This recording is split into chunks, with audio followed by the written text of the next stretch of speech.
बताते हैं जो आपके लिए काम की है, खास तौर पर अगर आप हाईवे का इस्तेमाल करते हैं, हाईवे पर अगर आप गाड़ी चलाते हैं।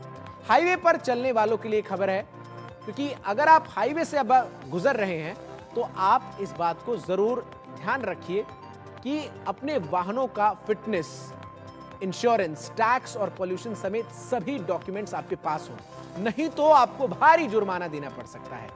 आप ये मत सोचिएगा कि कोई चेक नहीं करेगा और आपको जुर्माना जो है वो नहीं भरना पड़ेगा। आपको बता दूं कि भले ही परिवहन अधिकारी और परिवहन विभाग के अधिकारी आपकी गाड़ी के कागजातों की चेकिंग नहीं करे, लेकिन विभाग ने नेशनल हाईवे पर तीसरी आंख के रूप में एक अत्याधुनिक मशीन लगा दी है। इस मशीन की नजर से किसी भी गाड़ी का बचकर निकलना मुश्किल है।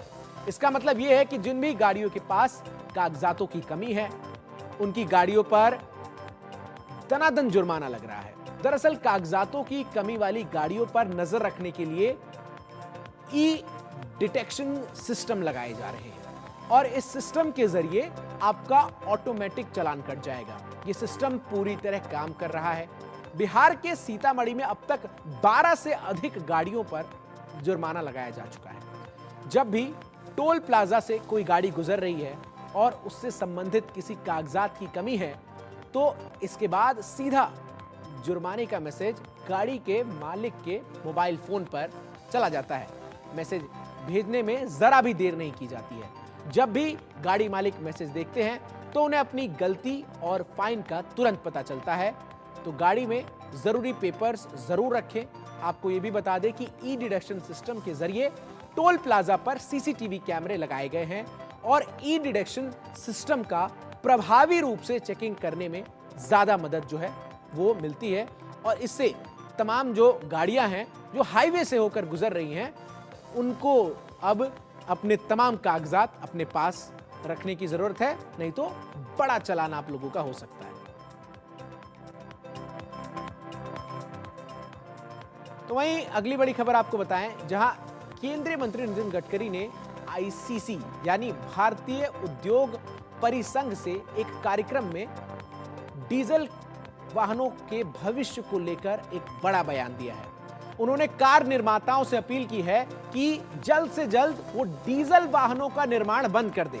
केंद्रीय मंत्री ने चेतावनी दी है कि अगर ऐसा नहीं किया गया तो डीजल वाहनों पर इतना टैक्स लगाया जाएगा कि उनका डीजल वाहन बेचना मुश्किल हो जाएगा।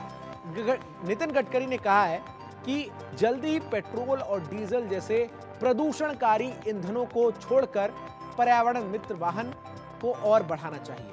उन्होंने वित्त मंत्री से डीजल वाहनों पर 10% अतिरिक्त जीएसटी लगाने की मांग भी की है।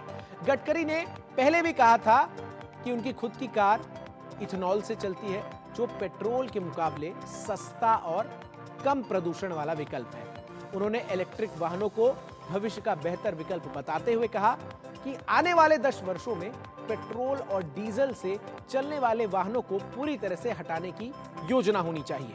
आज के समय में इलेक्ट्रिक स्कूटर, कार और बसें एक बेहतर विकल्प के रूप में उभर कर सामने आई है।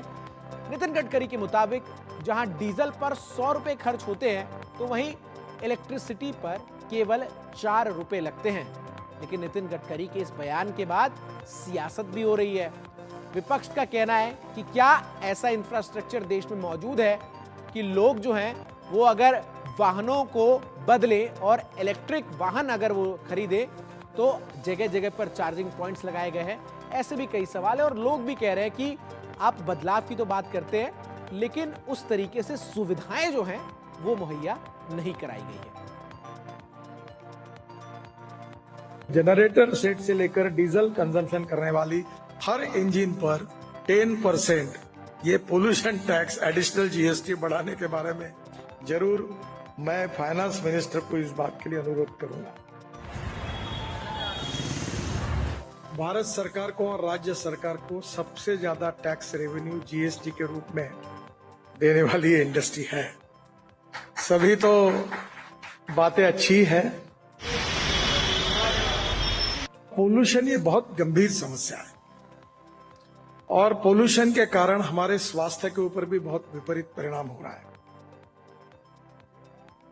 पिछले 8-10 दिन से एक पत्र तैयार करके रखा हूं। आज शाम को 5:30 बजे वित्त मंत्री मेरे घर पर एक मीटिंग के लिए आने वाली है और मैं उनको रिक्वेस्ट करने वाला हूं कि आने वाले समय में डीजल से जो भी इंजन चलाते हैं उसके ऊपर एडिशनल 10% GST